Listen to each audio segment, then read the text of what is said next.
खबर शामिल करते हैं रेनाला कोर्ट से, जहां पर हमारे नुमाइंदे सरफराज अंजुम की रिपोर्ट के मुताबिक उकाड़ा यूनिवर्सिटी में से रोजा नैनो मटीरियल्स कॉन्फ्रेंस का आगाज हो गया है। इस कॉन्फ्रेंस में मुल्की और बैनुल अक़वामी साइंसदानों समेत उस्ताद और तुलबा की बड़ी तादाद शरीक है।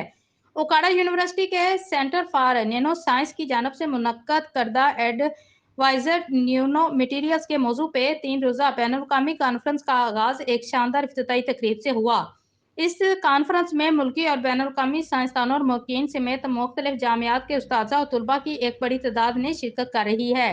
ये मुवक्किलीन नैनो साइंस में तहकीक की जदीद रुझानात पे अपने मुकालाजात पेश करेंगे। इफ्तिताई तकरीब के आगाज में सेंटर फॉर नैनो साइंस की director conference chair doctor Shaila हैनी ने कॉन्फ्रेंस के मकासद बयान करते हुए कहा कि इस कॉन्फ्रेंस का मकसद दुनिया भर से मुवक्किलीन को एक प्लेटफॉर्म पे इकट्ठा करके नैनो साइंस की तहकीक के मुस्तकबिल और इस तहकीक से बनी नूं इंसान को पहुंचने वाले मुमकिना फवाइद पे बात करना है। कॉन्फ्रेंस के patron in chief of Okara university के vice chancellor professor doctor Mohammad Wajid ने शुरा से बात करते हुए मोअज़्ज़ज़ मेहमानों का शुक्रिया अदा किया। उन्होंने यूनिवर्सिटी में साइंसी सरगर्मियों के फ़रोग़ के लिए हर किस्म के वसाइल की फराहमी और मुकम्मल इंतजामी ताउन की यकीन दहानी कराई। इस तकरीब के मेहमान ख़ुसूसी Muhammad Nawaz Sharif university of engineering and technology Multan के vice chancellor professor doctor Mohammad Kamran थे।